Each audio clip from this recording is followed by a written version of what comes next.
plus 1, c'est égal à 2. Et 2 plus 2, ça fait 4. Facile, n'est-ce pas? C'était l'école primaire. 1 moins 2 n'existait pas, il n'y avait pas de galère. Ça correspond dans la vie où tu venais de naître, au jour où tu dis maman sans la 5e lettre.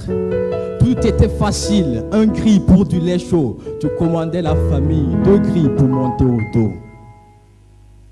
Mais n'aimons pas la facilité, donc allons au secondaire, où les maths vont se corser, des équations au vecteur, où l'intelligence et rapidité doivent être sur le même moteur, là où on voit le signe qu'on a sauté après avoir écrit 2 heures.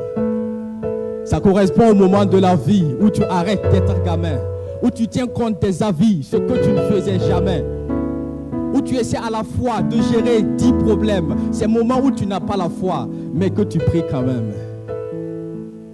Et si vous croyez que c'est la fin, vous n'avez pas fait la terminale, là où on maigrit sans avoir faim, sous les exos des annales.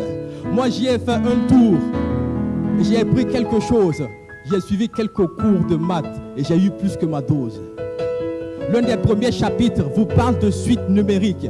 Elles peuvent être géométriques et parfois arithmétiques. Comme pour dire que dans la vie, il y a 2 cas qui s'alternent. Et si vous voulez mon avis, envisagez même un 3e. Mais chaque chose a sa limite, quel que soit le nombre de cas. Je l'ai appris au chapitre des limites. La victoire est souvent à 2 pas. Que l'impossible finit quand on arrête d'être fainéant. Limite quand X tend vers l'infini, ça peut être 0 et rien d'effrayant.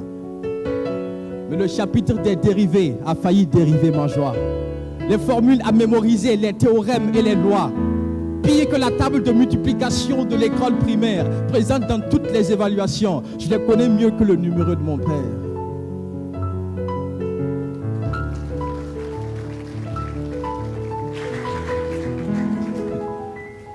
Mais si vous n'aimez pas mémoriser, vous dormirez au chapitre suivant.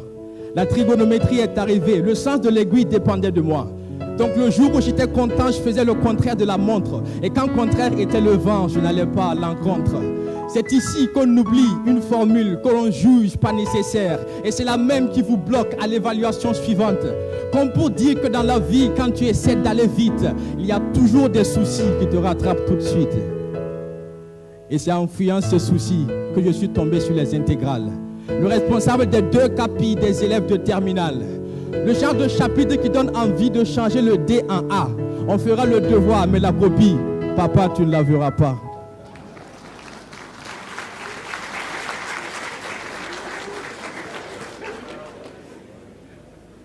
Et c'est là qu'on comprend qu'on n'y arrivera pas seul.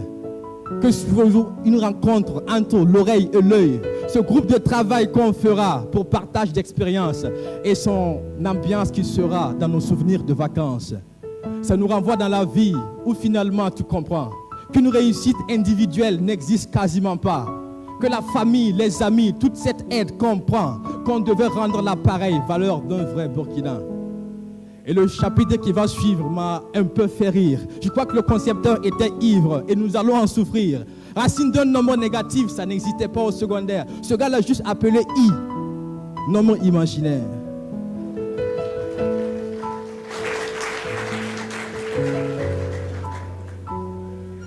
Le même I qu'on a chanté pendant l'école primaire. Il est revenu nous hanter et on ne peut rien y faire. Chapitre des nombres complexes, ça nous renvoie à la vie. Là où on t'insulte, on te vexe, mais néanmoins tu souris.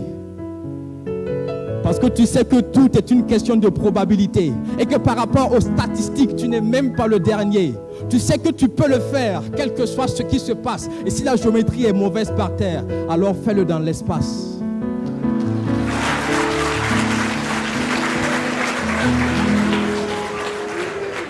Oui. Parce que finalement, tu as réussi et tu te demandes encore comment. En plus d'être un Burkindi, tu es un jeune excellent. Tu comprends qu'à cause de toi, ton pays a un bel avenir. Tu peux partir sous d'autres toits, mais tu as le devoir de revenir. Et moi, quand je fais la somme de mes formules mathématiques, je comprends la raison de toute cette excellence. Les œufs d'une colombe ne donneront jamais de moustiques. Tel président excellent, telle population excellente.